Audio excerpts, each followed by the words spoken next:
My assumption is that at this point, while all these proceedings are going on through the early hours of the morning, some of the disciples who ran away from the garden have probably made their way back to Mary, the mother of Jesus, and maybe even Mary Magdalene and some of the other guys, and told them, hey, listen, Jesus has been arrested. Actually, once again, I think the video captured it really well, right? It's very possible that somebody went to go wake up Mary.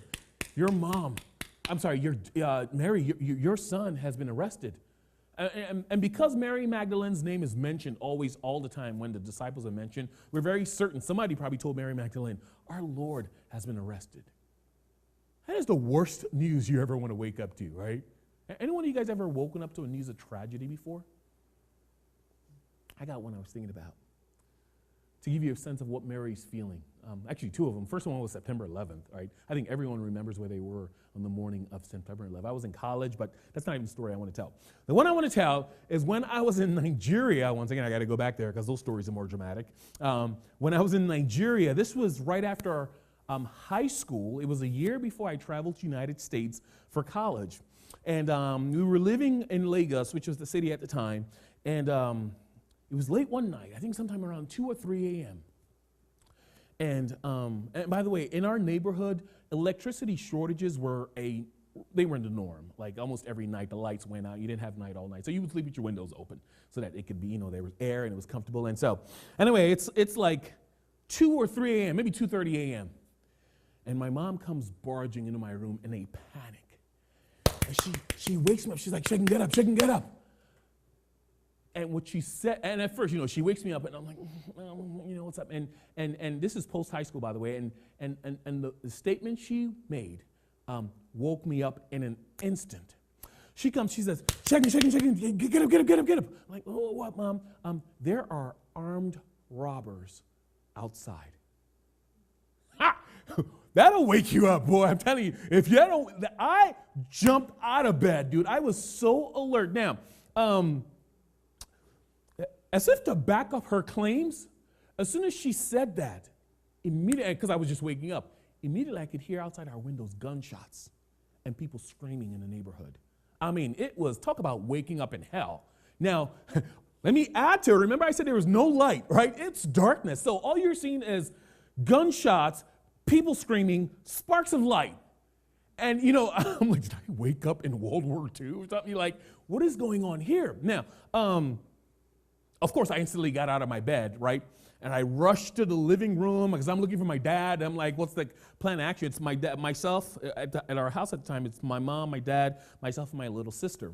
And we had tenants downstairs who we had this duplex building, and we lived upstairs, and they lived downstairs, and we had some people in front. But we had a compound which had a fence around it. Everyone does, but that's nothing. Anyway, so I wake up and I get out the living room and I'm like, where's Dad? And I see my dad booking downstairs and he has a machete, giant machete in his hand. And he's going to go stand by the door to guard the house. And I'm like, all right, way to go, Dad. At the same time, and you know what's funny? You know what I was thinking at the time? I wasn't thinking about manning up and protecting my family. You know what I was thinking? I was thinking about these things right here in our ceiling, these right here. I was wondering how I could climb up there and just stay up there till it was all over. That was probably the most unmanly moment in my life. I was thinking about maybe when I got there, I could plan how to come help my family, but I need to be there first. That was all that was going through my mind. So anyway, I get up in the living room and I'm panicking. And I'll tell you why I was a little panicked. Because weeks prior to this event, there had been rumors, and they were more than likely true in light of what happened. There had been rumors that a gang of armed robbers were basically making their way around town. And what they would do is that they would hit up an entire neighborhood, probably 30 guys, would hit up an entire neighborhood with guns and machetes, and they would go from house to house and not only rob people, but they would use machetes and chop people up. Not kill them, but just really hurt them to really discourage and scare people.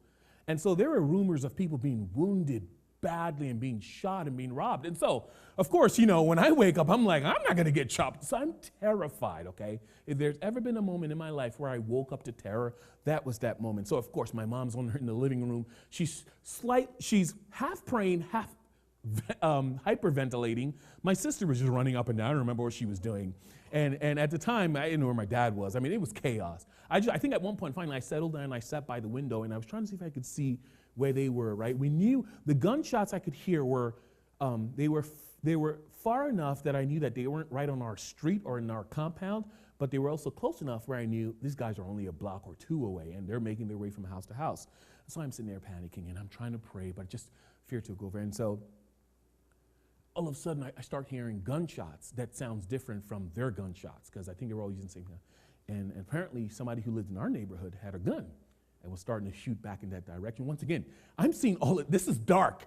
I'm looking out my window, and it's just dark, but I'm seeing gunshots. And we could tell there's a different kind of gunshot people. And so, long story short, by God's loving mercy and God's kind grace, the gunshots began to go further till there was no more gunshots, just wailing, like wailing. People are crying, and needless to say, I didn't go back to sleep that night. And a few nights after that, every time you heard something explode, even if it was just a firecracker, you got up. And I tell you that story, and I hope it didn't distract from the main message, but I tell you that story of what, so you have an idea, or at least so that I make the point that I have an idea what it is when someone suddenly knocks on your door and says, there's trouble.